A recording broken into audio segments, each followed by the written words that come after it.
Listeners, we know you love Cricketal, the podcast, and what's not to love, but you can also love us online and read Cricketal, the Substack experience. Isn't that right, Pete?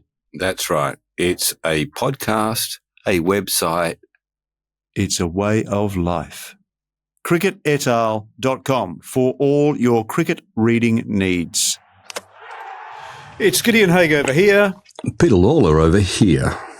And welcome to Cricketal, your independent cricket podcast. And he's out. He's out. The fabled Bradman headline.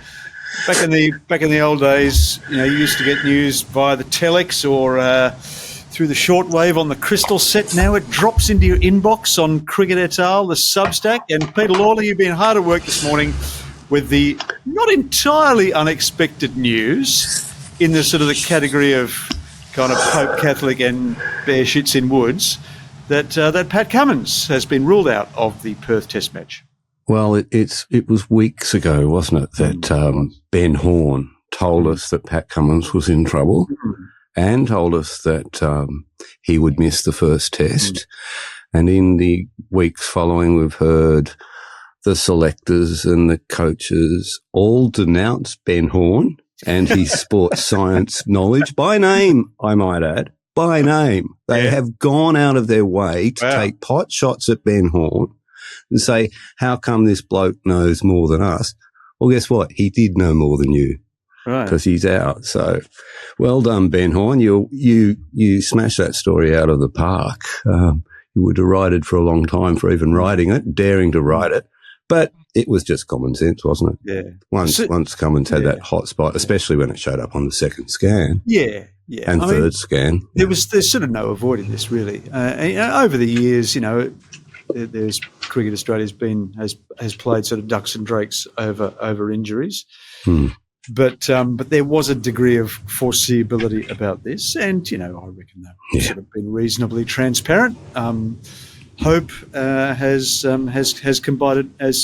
collided with reality now. I guess readers of the Oz will be complaining he got injured because he spends too long talking about climate change. just imagine the slant. I think he hurt his back from the flutter from a windmill. A wind farm has taken that woke bastard out. Yeah, well, at least we know what's happening now, and obviously, we know Steve Smith is going to captain. Is this the seventh time he's captain for Australia? Nothing's lost when Steve Smith captains Australia. In fact, essentially he does a lot of the heavy lifting in the captaincy department anyway on the field. It's him in the key positions, seeing what's going on in the game. I don't know how many of the changes he calls, but Pat consults with him all the time. So nothing's lost there. So what does Australia lose? What does Australia lose, Pete? Yeah, well, I was going to ask, but Scott Boland comes in, and what does Australia lose? Cummins' most biggest contribution to the team is often when it's in dire straits, isn't it? With his bowling, it's in those really tough, hard, hot spells that generally Cummins is the guy who comes back for his second or third change and gets the breakthrough. I'm not sure how much of a factor that's going to be this summer. Australia will be hoping it's not a big factor this summer because England like to get their runs scored early, don't they? And then there's, of course, he's batting with the tail. That's a pretty significant loss, isn't it? Yeah. Kids? Yep. Yeah. I think they lose continuity because, he played 70 of the last 78 Test matches, and that's extraordinary for a fast bowler to have that reliability, that constancy of selection. And he is the guarantee of that quality spell whenever he calls upon himself to bowl. He's often the guy who gets the important wicket. And of course, the dynamic of the other three bowlers, he works beautifully in harmony with Stark and Hazelwood and Lyon. And they're all, of course, in their mid-30s. And they're all got a lot of Test cricket coming up. We couldn't be guaranteed that they were going to play every Test match. Well, now we know that Cummins isn't going to play every Test match, and he might only play maybe one of the first three. Because you think if he's available for the second, would you necessarily back him up and play him in the third? I've always sort of ruled him out of Perth, but I had worried about him playing a bigger role without his bowling loads being up sufficiently in time for Adelaide and for Melbourne. The thing in his advantage there, just grabbing my roughly drawn Ashes fixture off the wall here and reaching for my glasses, there's a 9-day turnaround, isn't there, between the second and third test? And I think between the first and second there's a big break too. Yeah. So that does work to his advantage, doesn't it?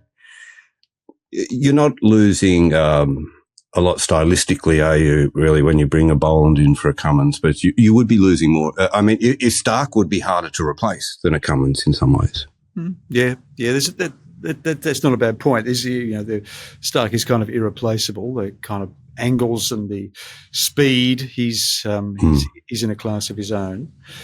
You'd struggle to replace Lyon, I think. And Australia, of course, did struggle to replace Lyon in 2023. Although spin's been playing a lesser role in Test matches in Australia over the last 3 or 4 years, you're still, his ability to bowl economically, his ability to give respite to the pace bowlers, and his ability to maintain Australian over rates is pretty fundamental.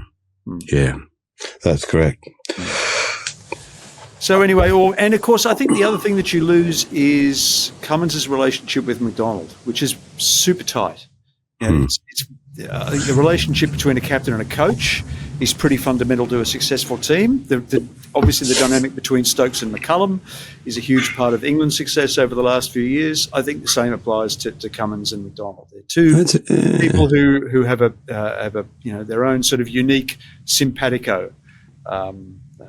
And Smith will work differently. Smith is also a batter captain, and that's, of course, we used to say that bowling captains, that'll never happen. It's impossible. Can't be done. But it does slightly shift the emphasis and the centre of gravity in a team. You make me think about that relationship between McCullum and Stokes. It's a curious thing, isn't it? You can make a documentary series about it. I mean, because we don't get too much insight about it. We have to assume a lot, don't we? We assume a lot from their characters and from the way they played the game and the way they want the game to be played. But we don't. It'd be nice to be on a fly on the wall when they interact. I would be interested to know how a Stokes would work with a Peter Moores, for instance. Or indeed with a Chris Silverwood. Would he necessarily be as effective? And would McCullum be as effective with Root as a captain, or a Duckett as a captain?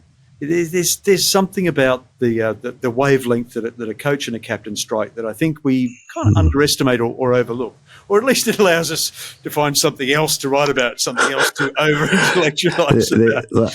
They are quite the dynamic duo when it works, but when it doesn't work too, they seem to urge on each other's less better angels, perhaps.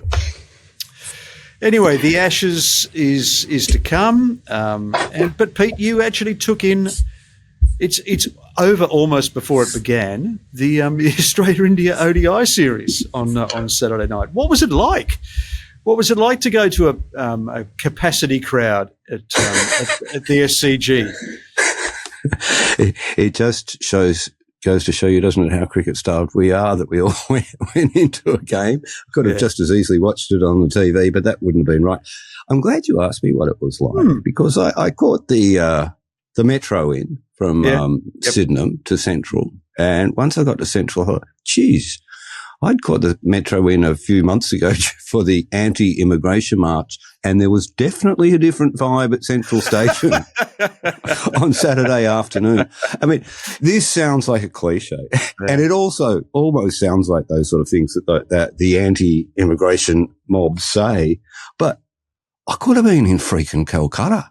I genuinely could not see Australian fans for want of trying. The few yellow Australia shirts I saw were on kids clearly of Indian descent. When you sat in the press box and looked around the crowd, it was like, where's Wally? This is without a hint of exaggeration. I would say well in excess of 90% of that crowd was Indian. And it was a sellout like 2 days in advance, wasn't it? Yeah, well, they put the sold-out sign up. I don't quite understand how stadiums work, but yeah, it was a sellout very early on. Weeks in advance, I was told it was going to be sold out. They put up the sold-out sign on Saturday morning, and I did see people complaining that they were a bit slow out of the blocks competing for tickets. But welcome to the new world, the great demand. Hey, and who's not going to go to the cricket to see Virat and Rohit one last time? Well, we finally got what we wanted, didn't we? We've been spoiling for it. He'd kept us waiting. Classic Virat, but he was up for it, wasn't he? You saw him take that catch him short. That was, he's in the game. He catches Connolly later. I think Rohit took 2 catches too, so they were kind of in the game. That's always a good feeling, isn't it? When you take 2 catches and then you go to bat. I think the last, I read somewhere, the last 9 ODIs at the SCG have been won by the team batting first. So India did very well to overhaul that Australian total. They lost the toss, by the way, Gideon. Yep. So, but your piece had that lovely screen grab from of Kohli coming out to bat. Oh, it was a classic image, wasn't it? It's brilliant, wasn't it? It reminded me of that fantastic that photo by Atal Kamble from midday of Tendulkar's last Test innings at Wankhede in 2013. Remember that picture of him? He sort of walked into frame. He's sort of looking slightly up and to the right, and everyone below is holding up their mobile phones at him like they're sort of supplicants, like they're holding up mirrors or shields or tributes. And it's just one of those brilliant things that only an astute photographer can capture. Well, actually, the TV captured it the other night and captured it beautifully. Yeah, there's a few of them through history, isn't there? Yeah. Of Bradman and Ponsford walking up that or something. And particularly in the days when fans could get even closer and perhaps onto the boundary lines there. Yeah. So you often you come across people say, "That's my grandpa," or "That's my dad." So it'd be wonderful to be in one of those photos, provided you weren't pulling a face or picking a nose. There's grandpa picking his nose as Bradman walks out to bat for the last time. Well, as you said, the occasion rose to the man, and then he gets off the mark and he gives the little fist pump, and he's kind of. There's a little smile, and which once again was kind of classic Kohli. I've never seen Smith do that, and I've never seen Smith after a dismissal look anything other than deathly.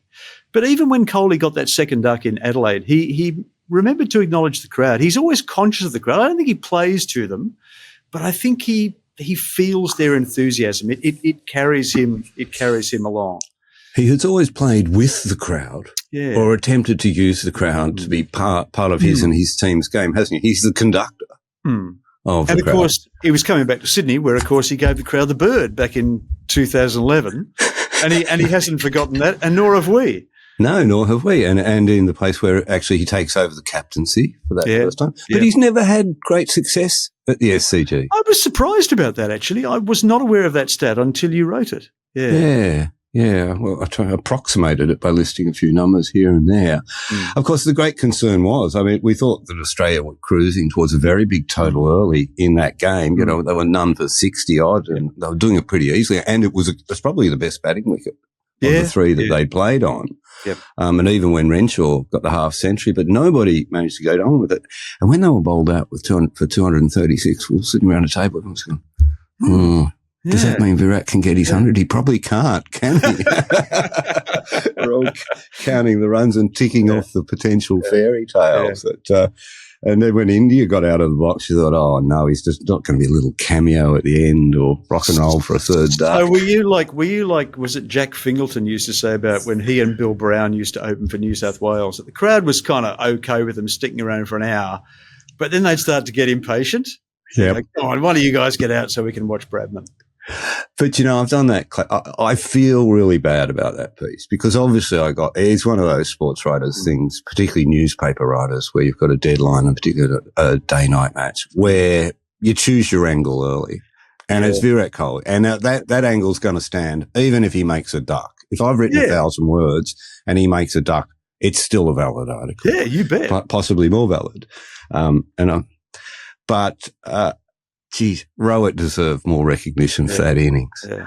Rohit's older. Rohit's in a very similar position to some degree. He's a former captain. But it tells us so much about Virat and Virat's impact on world cricket and Indian cricket that a Rohit Sharma, 121 off 125 balls, barely gets a line in the copy. Pathetic. You're being I mean, it's an amazing record. 2008 he toured here for the first time. I can remember discussing with Warnie. Warnie said he'd be the next great Indian batter. That's right. In some respects, in white ball cricket, that's what he's been.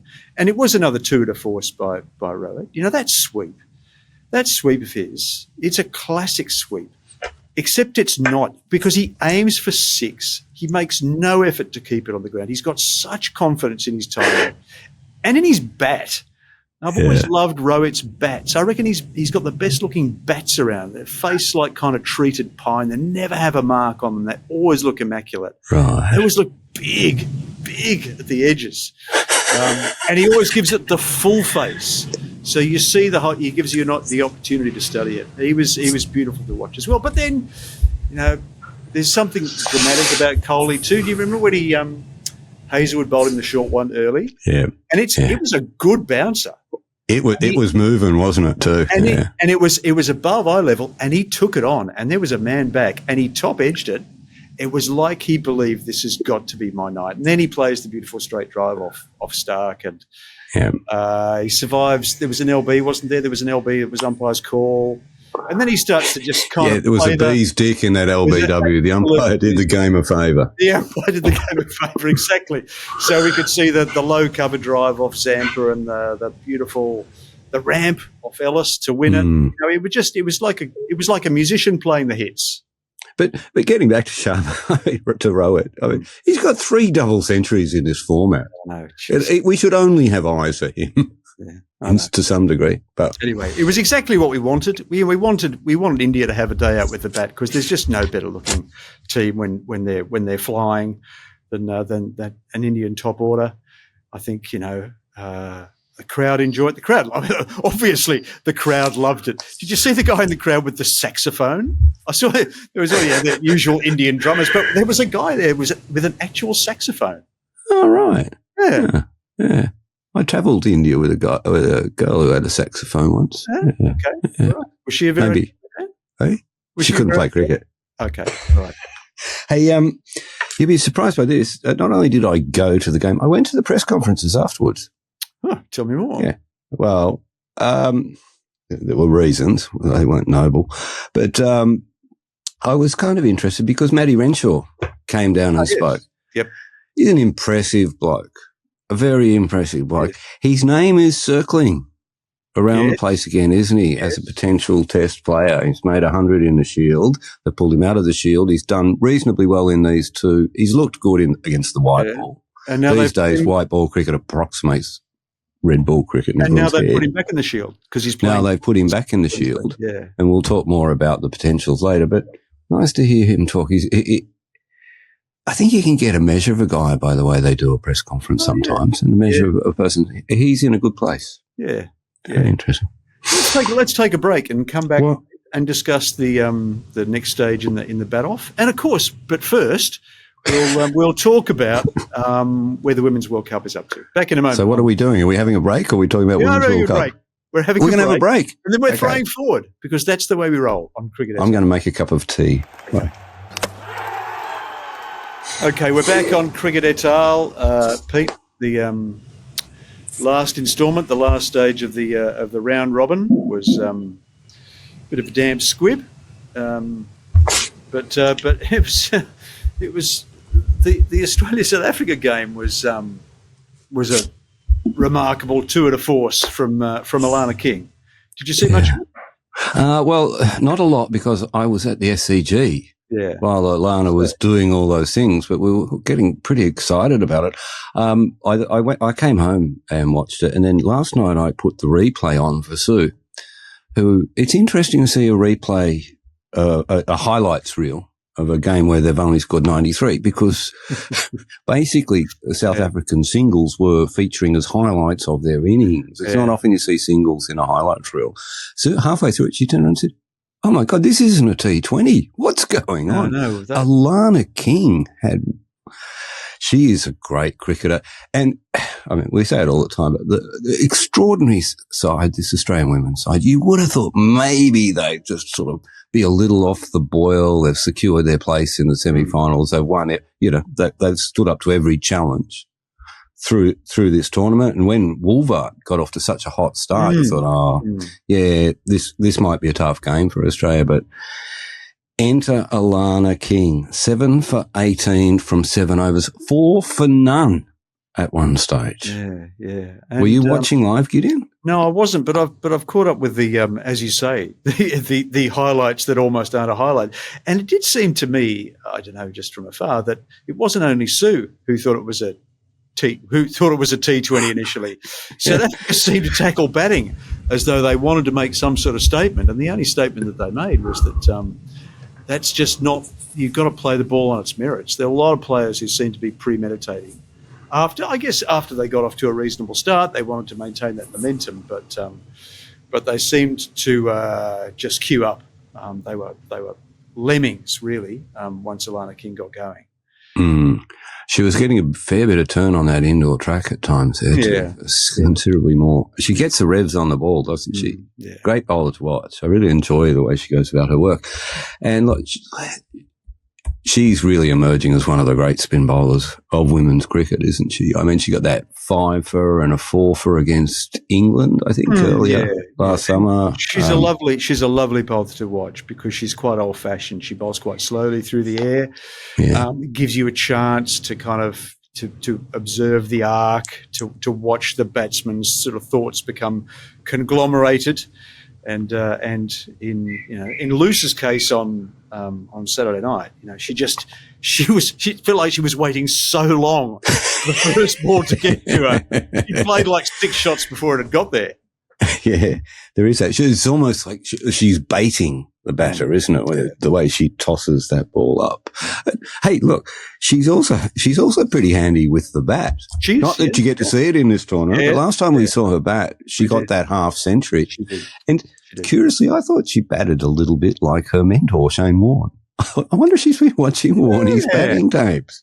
But she hasn't even. I think she hasn't batted in the last 4 innings.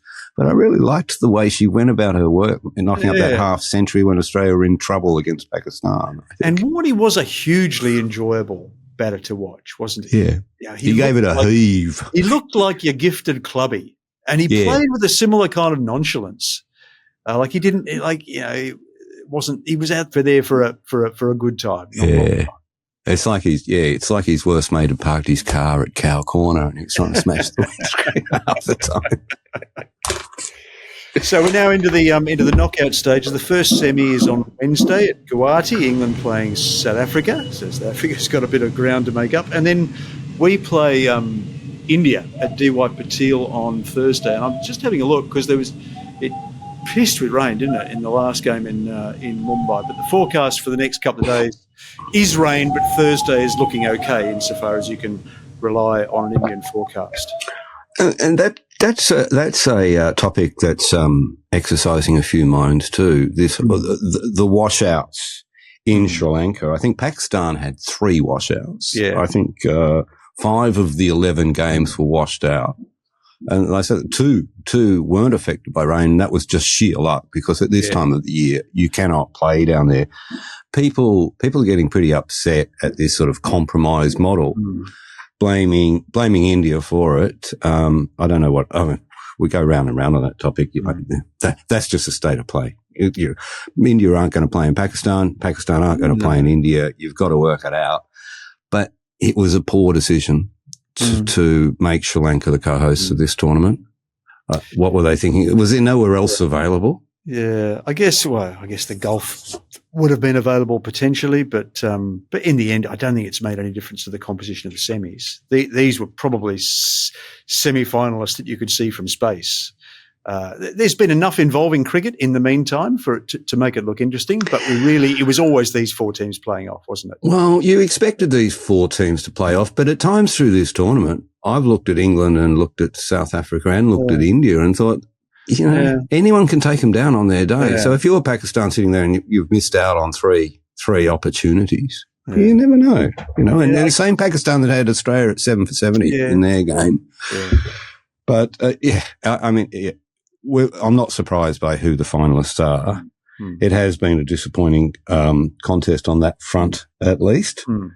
But anyway, that's rock and roll. I wonder how many people are tuning into the Women's World Cup, and perhaps that's just the nature of the beast with it, given how things roll, and perhaps more people will tune in for the finals now that Australia are in the finals. But I think that whole it being on Amazon Prime, whatever that's called, just does people's heads in. People turn, it's not on Channel 9 anymore, Australia said, that's right, it's on KO. It's not on 7. No, it must be on KO.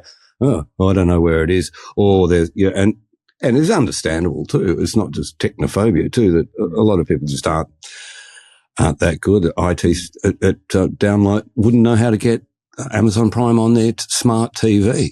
Not looking at you, Gideon, but I bet you watch it on your laptop. Fortunately, I've had help. Have you? Did you get someone in to help you with your infraweb?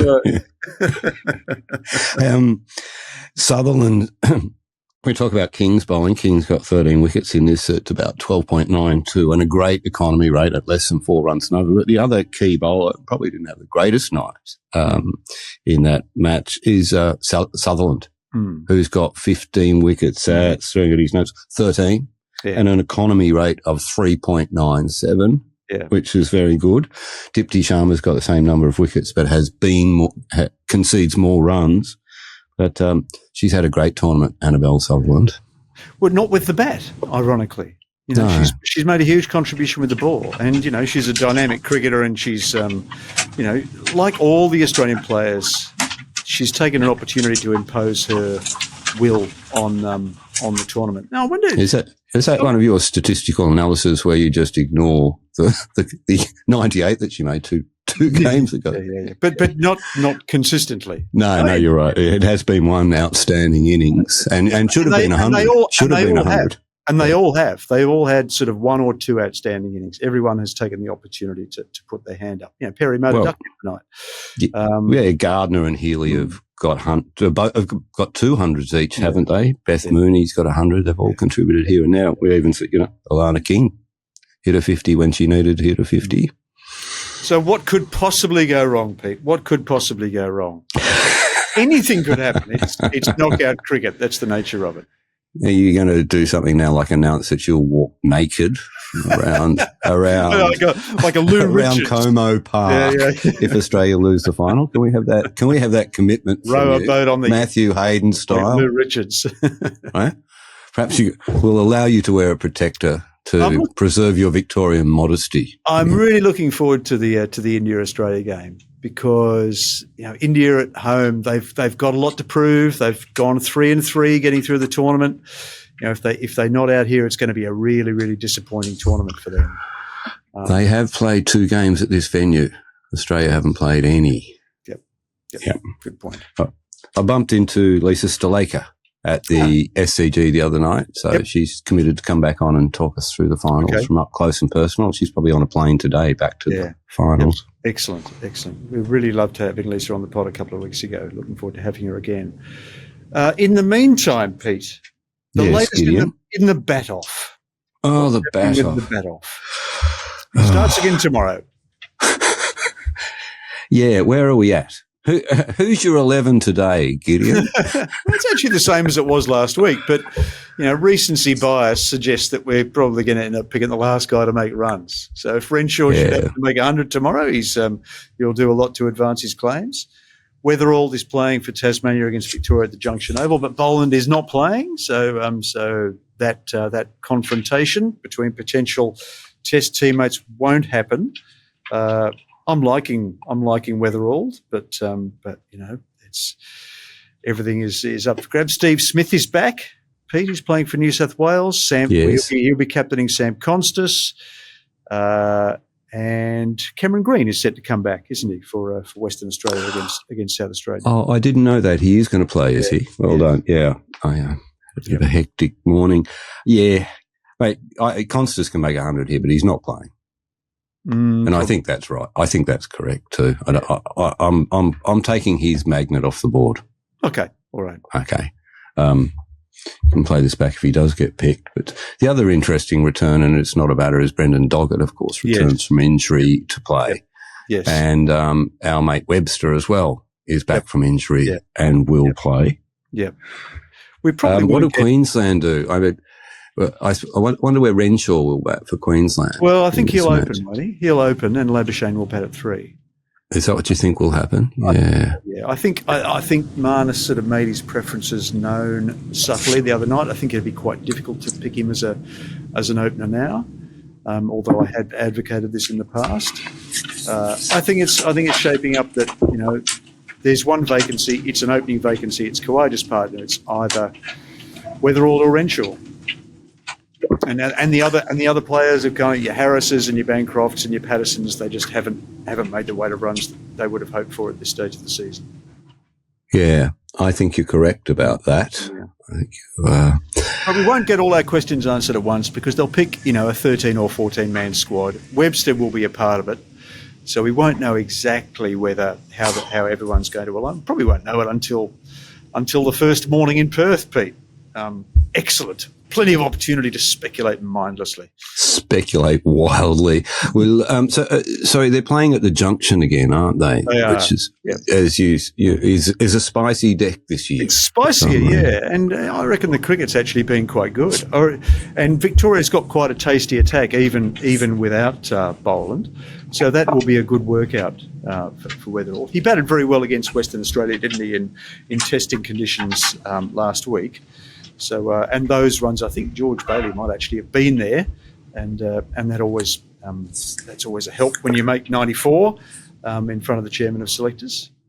It sure is. I actually had speaking of batters in form, England had a really bad shocking game against New Zealand, except for one thing. One batter. Yeah. What's that space? That Harry Brook. Man, oh man. Yeah. Can hit a cricket ball, can't he? Can hit a cricket ball, yeah. I reckon you could hear some of those strokes over here. They resounded across the continent, Gideon. And that's the way he rolls. You know, even when they're 5 down for spit, he's still playing his shots, and you still got to set fields accordingly. He is quite a cricketer. Really looking forward to seeing him this summer. Yeah. Other things coming up this summer, Gideon. Craig Sargent's birthday. Indeed. The 1st of November, 1951, a great day in cricket history. Craig Sargent was born, played 12 Test matches for Australia. I can still recite his scores without reference to any books. I've actually done that. Please do it for me now. Go on. Okay, all right. 81, 3, 14, 8, 0, 0, 0, 13, 12, 85, 17, 4, 1, 3, 40, 2, 4, 0, 124, 49, 4, 26 and 32 not out. That's the entirety of Craig Sargent's career. Oh, my God. Do you recite that as some sort of mantra? I haven't thought about it since the last time I did it on the pod, but it's all still in there. Anyway, that's remarkable. The significance of that is that the 1st of November we are raising regrettably, but regretfully, we are increasing the cost of Cricketal Substack to $124 per calendar year. Because is that a CPI increase, Gideon? No, it's an increase to Craig Sargent's highest test score. Of course it is. 124. That fantastic stand with Graham Wood, he made 126 in that 3rd Test match in the West Indies in 1978. Sargent's finest hour. Anyway, people might think that I'm mildly obsessed. Anyway, better out than in, I think. Great to share it with the people. This pent up Craig Sargent enthusiasm of many years. So your last chance this week to subscribe to Cricketal at the old discount subscription rates of $100 per calendar year and $20 per calendar month. So hurry! Take advantage while stocks last. Warning sound from the klaxon. If you are a subscriber, it does not go up. You stay on the same rate, and you automatically renew your subscription. So don't stress, don't do anything, don't panic. Don't send me an email. I don't mind hearing from the listeners. I like the community feel. I do too. Gideon, it's just that one question that kind of Does it automatically renew? No. Peter Alford was the latest. Was he right? His ears. Yes, because of course people don't.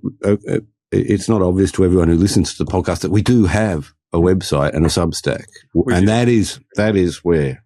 That's what you need to subscribe to. Although if you listen to the podcast, I think it's good if you push the subscribe buttons on your app. Also on the YouTube. For some reason, that helps us. I don't know how it helps us. I'm just told that it does. Exactly. It's like taking that pill that your mummy gives you. All right, Pete. Now there's something in the mail for you. So is there really? Yeah, there is. It's on its way from me this morning. Sent. Is it a new book by Gideon? It is. It's just arrived. It's looking very handsome. It should arrive in a couple of days' time. So let me know. Okay. When's that available to people, and when can we talk about it? I'll probably put a post up tomorrow. Excellent. Yep. So I look forward to that. That's great. Yep. And I got another present this week. I got this I know. T-shirt from Ben Horn. That anyone watching on YouTube can see right now. My hero, our hero, Larry David. Your Craig Sargent. She did say it's quite a nice T-shirt. Yeah, and we have a Craig Sargent T-shirt in the pipeline, don't we? Oh, it's looking very handsome. What a fine specimen of manhood he was. I hope Craig's all right with this. Yeah. Well, I look forward to that. Yeah. And hopefully next week on the podcast, we may have a special guest. Yes. Yeah, which almost sounds like we've got our shit together, doesn't it? And I'm going to put it out there so that there's some pressure on me to pull this off. But hopefully, if not next week, the week after, we'll have Bernard Fanning back on the podcast. Yep. By popular demand. Yep. We've got some exciting news coming up. And strangely enough, that only came in this morning, talk of that.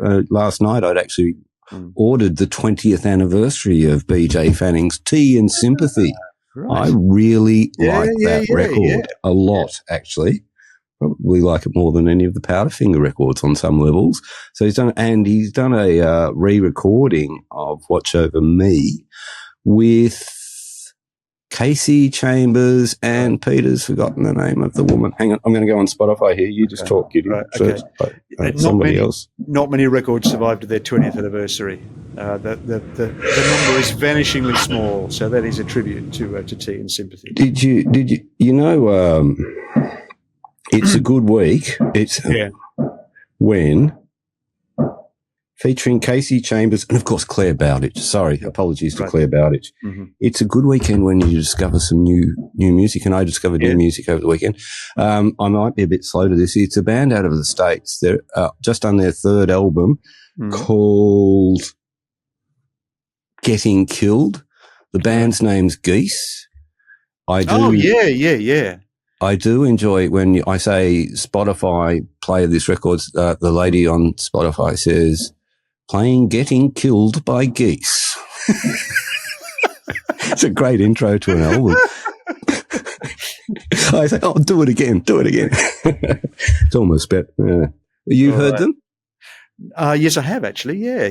I read a piece about them in Atlantic, and I thought, I really better check them out. Quite avant-garde, aren't they? Avant-garde, yeah. There's an old-fashioned term. Yeah. I was thinking of that before. Yeah. But my daughter's just introduced me to Betcover with 2 exclamation marks. Right. Very avant-garde Japanese assembly. Now I'm hunting around to see if I can buy them on vinyl for my daughter's birthday. If anyone knows where I can get a Betcover vinyl record, can you please drop it in the comments for me? You can? Good man. Yeah. If there is one, Gideon. Let's talk Every IRL. third post on social media now is a Japanese female band. Sort of scream metal, whatever. It's always excessive. They're not subtle. No. They're not playing John Denver covers. Mm-hmm. They're not wearing kimonos and doing tea ceremonies. No. It's, speaking of John Denver, Mark Taylor told me Mark Taylor's a closet karaoke singer. Did you know that? No, the things you find out on Cricketal. Well, the things you find out when you're sitting around all night at a one-day game in the dining room. Yeah. And he loves Take Me Home Country Roads is one of his new go-to songs. It's so Mark Taylor, isn't it? Do you want to, and I'm going to tell you his other ones. It is K-San and Bye Bye Miss American Pie, which is a memory feat almost equal to what you just did with Craig Sargent. Yeah. Especially after you've had a few beers up at your local pub in Gladesville, where Mark lives. I just saw Don McLean do that a couple of years ago at the Palais. I know, I was outside, remember? Really good. That's right, you were too. Yeah. I tried to sneak in. They wouldn't let me in. Really good. Go figure. Did you sing along? Look, it was hard not to. It's very strange. And a total performer. And playing with Johnny Cash as guitarist, the band sounded awesome and the Palais was fantastic. It was actually a really, really good night. But I would never have guessed that about Mark Taylor. I guess I just sort of imagine Australian cricket karaoke in the 1990s just being Steve Waugh singing True Blue over and over again. Yeah.